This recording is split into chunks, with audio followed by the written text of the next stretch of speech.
Hello and welcome to day 79 of Immerse.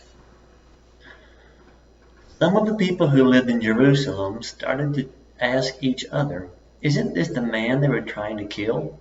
But here he is, speaking in public, and they said nothing to him. Could our leaders possibly believe that he is the Messiah? But how could he be? For we know where this man comes from. When the Messiah comes, he will simply appear. No one will know where he comes from. While Jesus was teaching in the temple, he called out, "Yes, you know me, and you know where I come from, but I'm not here on my own. The one who sent me is true, and you don't know him. But I know him because I come from him, and he sent me to you." Then the leaders tried to arrest him, but no one laid a hand on him because his time had not yet come. Many among the crowds at the temple believed in him. After all, they said, would you expect the Messiah to do more miraculous signs than this man has done? When the Pharisees heard that the crowds were whispering such things, they and the leading priests sent temple guards to arrest Jesus. But Jesus told them, "I will be with you only a little longer. Then I will return to the one who sent me. You will search for me, but not find me, and you cannot go where I am going." The Jewish leaders were puzzled by this statement. Where is he planning to go, they asked. Is he thinking of leaving the country and going to the Jews in other lands? Maybe he will even teach the Greeks.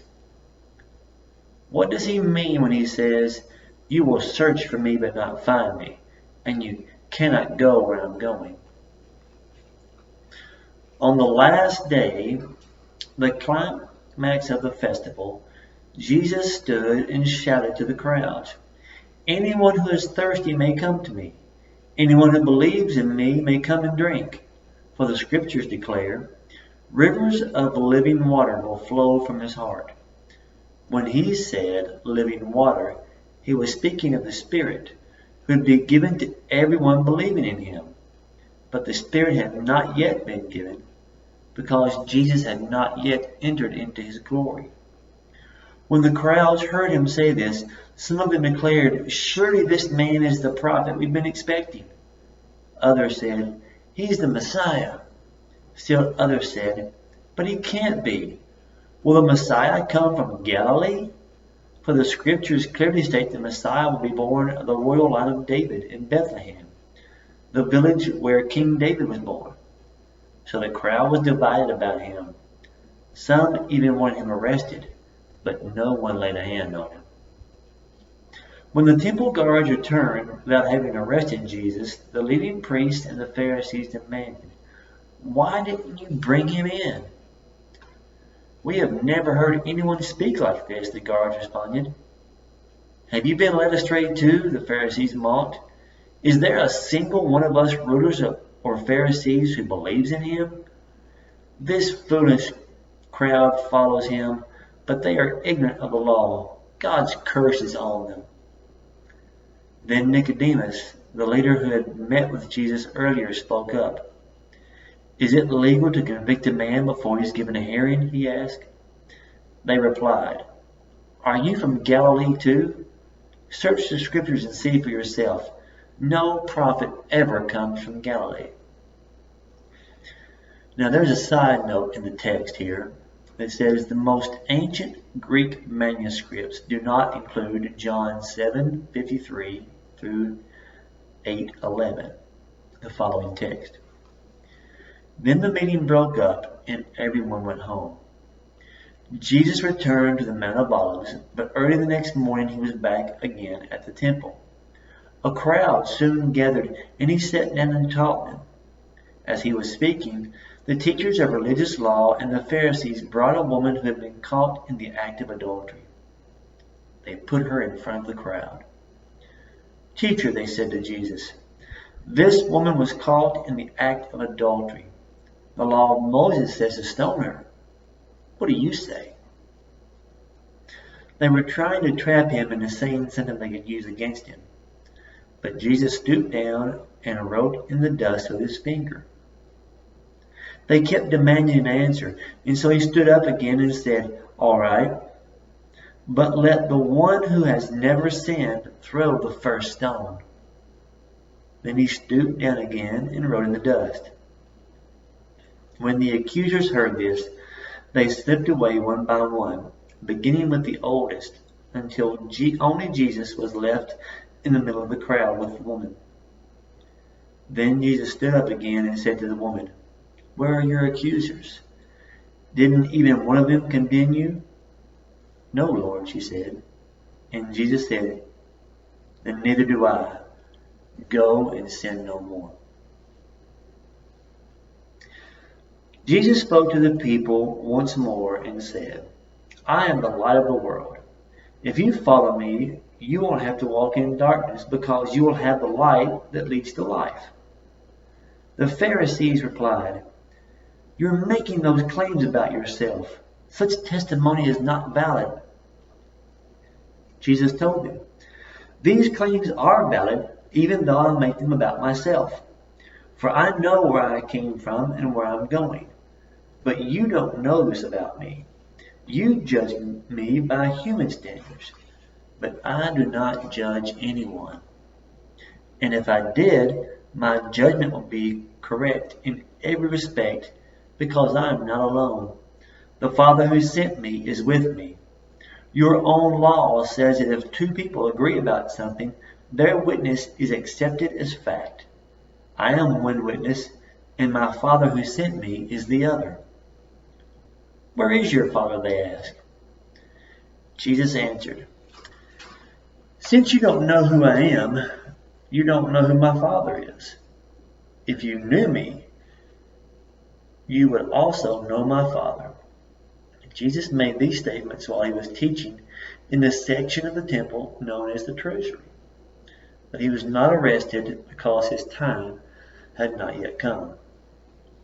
Later, Jesus said to them again, "I'm going away. You will search for me, but will die in your sin. You cannot come where I am going." The people asked, "Is he planning to commit suicide? What does he mean, you cannot come where I am going?" Jesus continued, "You are from below, I am from above. You belong to this world, I do not. That is why I said that you will die in your sins. For unless you believe that I am who I claim to be, you will die in your sins." "Who are you?" they demanded. Jesus replied, "The one I have always claimed to be. I have much to say about you and much to condemn, but I won't. For I say only what I have heard from the one who sent me, and he is completely faithful." But they still didn't understand that he was talking about his Father. So Jesus said, "When you have lifted up the Son of Man on the cross, then you will understand that I am he. I do nothing on my own, but say only what the Father has taught me. And the one who sent me is with me. He has not deserted me, for I always do what pleases him." Then many who heard him say these things believed in him. Jesus said to the people who believed in him, "You are truly my disciples if you remain faithful to my teachings, and you will know the truth, and the truth will set you free." "But we are descendants of Abraham," they said. "We have never been slaves to anyone. What do you mean, you will be set free?" Jesus replied, "I tell you the truth. Everyone who sins is a slave of sin. A slave is not a permanent member of the family, but a son is a part of the family forever. So if a son sets you free, you are truly free. Yes, I realize that you're descendants of Abraham, and yet some of you are trying to kill me because there's no room in your hearts for my message. I'm telling you what I saw when I was with my Father, but you are following the advice of your father." "Our father is Abraham," they declared. "No," Jesus replied, "for if you were really children of Abraham, you would follow his example. Instead, you are trying to kill me because I told you the truth, which I heard from God. Abraham never did such a thing. No, you are imitating your real father." They replied, "We aren't illegitimate children. God himself is our true father." Jesus told them, "If God were your father, you would love me because I have come to you from God. I am not here on my own, but he sent me. Why can't you understand what I'm saying? It's because you can't even hear me. For you are the children of your father the devil, and you love to do the evil things he does. He was a murderer from the beginning. He has always hated the truth, because there is no truth in him. When he lies, it is consistent with his character, for he is a liar and the father of lies. So when I tell you the truth, you just naturally don't believe me. Which of you can truthfully accuse me of sin? And since I am telling you the truth, why don't you believe me? Anyone who belongs to God listens gladly to the words of God, but you don't listen because you don't belong to God." The people retorted, "You Samaritan devil, didn't we say all along that you were possessed by a demon?" "No," Jesus said, "I have no demon in me, for I honor my Father, and you dishonor me. And though I have no wish to glorify myself, God is going to glorify me. He is the true judge. I tell you the truth, anyone who obeys my teachings will never die." The people said, "Now we know you're possessed by a demon. Even Abraham and the prophets died, but you say, anyone who obeys my teaching will never die. Are you greater than our father Abraham? He died, and so did the prophets. Who do you think you are?" Jesus answered, "If I want to glorify myself, it doesn't count. But it is my Father who will glorify me. You say he is our God, but you don't even know him. I know him. If I had said otherwise, I would be as great a liar as you. But I do know him and obey him. Your father Abraham rejoiced as he looked forward to my coming. He saw it and was glad." The people said, "You aren't even 50 years old. How can you say that you've seen Abraham?" Jesus answered, "I tell you the truth. Before Abraham was ever born, I am." At that point, they picked up stones to throw at him. But Jesus was hidden from them and left the temple. As Jesus was walking along, he saw a man who had been blind from birth. "Rabbi," his disciples asked him, "why was this man born blind? Was it because of his own sins or his parents' sins?" "It was not because of his sins or his parents' sins," Jesus answered. "This happened so the power of God could be seen in him. We must quickly carry out the tasks assigned to us by the one who sent us. The night is coming, and then no one can work. But while I am here in the world, I am the light of the world." Then he spit on the ground, made mud with the saliva, and spread the mud over the blind man's eyes. He told him, "Go and wash yourself in the pool of Siloam." So the man went and washed and came back seeing. His neighbors and others who knew him as the blind beggar asked each other, "Isn't this the man who used to sit and beg?" Some said it was, and others said, "No, he just looks like him." But the beggar kept saying, "Yes, I am the same one." They asked, "Who healed you? What happened?" He told them, "The man they called Jesus made mud and spread it over my eyes and told me, 'Now go wash in the pool of Siloam.' So I went and washed, and now I can see."